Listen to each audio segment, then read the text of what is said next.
Put God first. Put God first in everything you do. Everything that you think you see in me, everything that I've accomplished, everything that you think I have, and I have a few things, everything that I have is by the grace of God. Understand that. It's a gift. I was sitting in my mother's beauty parlor, and I'm looking in the mirror, and I see behind me this woman under the dryer. And every time I looked up, she was looking at me, just looking me in the eye. And I didn't know who she was, and I said, she said, somebody give me a pen, give me a pencil. I have a prophecy. March 27, 1975, she said, boy, you are going to travel the world and speak to millions of people. Now, mind you, I was flunked out of college. I'm thinking about joining the army. I didn't know what I was going to do, and she's telling me I'm going to travel the world and speak to millions of people. Well, I have traveled the world, and I have spoke to millions of people. But that's not the most important thing, the success that I had. The most important thing is that what she taught me and what she told me that day has stayed with me since. I've been protected. I've been directed. I've been corrected. I've kept God in my life, and it's kept me humble. I didn't always stick with him, but he always stuck with me. So stick with him in everything you do. If you think you want to do what you think I've done, then do what I've done and stick with God. Number 2, fail big. That's right. Fail big. Today's the beginning of the rest of your life, and it can be very frightening. It's a new world out there. It's a mean world out there, and you only live once. So do what you feel passionate about. Take chances. But don't be afraid to go outside the box. Don't be afraid to think outside the box. Don't be afraid to fail big, to dream big. But remember, dreams without goals are just dreams, and they ultimately fuel disappointment. So have dreams, but have goals. And understand that to achieve these goals, you must apply discipline and consistency.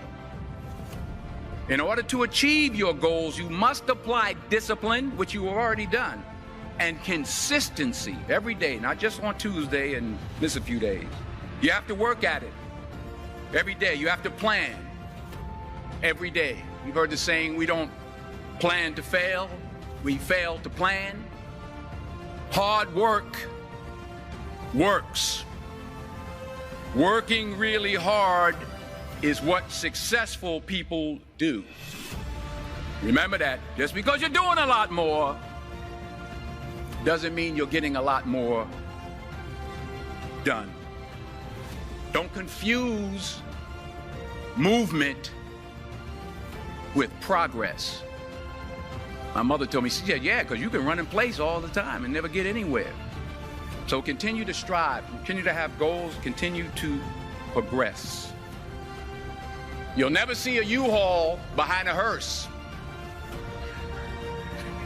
I'll say it again.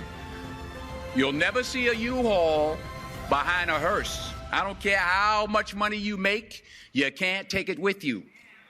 And it's not how much you have. It's what you do with what you have. We all have different talents. Some of you will be doctors, some lawyers, some scientists, some educators, some nurses. The most selfish thing you can do in this world is help someone else. Why is it selfish? Because the gratification, the goodness that comes to you, the good feeling that I get from helping others, nothing's better than that. Nothing's better than that. Not jewelry, not big house I have, not the cars, but it's the joy. That's where the joy is, in helping others. That's where the success is, in helping others. Finally, I pray that you put your slippers way under the bed tonight so that when you wake up in the morning, you have to get on your knees to reach them. And while you're down there, say thank you for grace. Thank you for mercy. Thank you for understanding. Thank you for wisdom. Thank you for parents. Thank you for love. Thank you for kindness. Thank you for humility. Thank you for peace. Thank you for prosperity. Say thank you in advance for what's already yours. It's how I live my life. That's why I am, one of the reasons why I am today. Say thank you in advance for what is already yours. True desire in the heart for anything good is God's proof to you, sent beforehand to indicate that it's yours already. I'll say it again. True desire in the heart, that itch that you have, whatever it is you want to do, that thing that you want to do to help others and to grow and to make money, that desire, that itch, that's God's proof to you, sent beforehand already to indicate that it's yours. And anything you want good, you can have. So claim it. Work hard to get it. When you get it, reach back. Pull someone else up. Each one, teach one. Don't just aspire to make a living. Aspire to make a difference.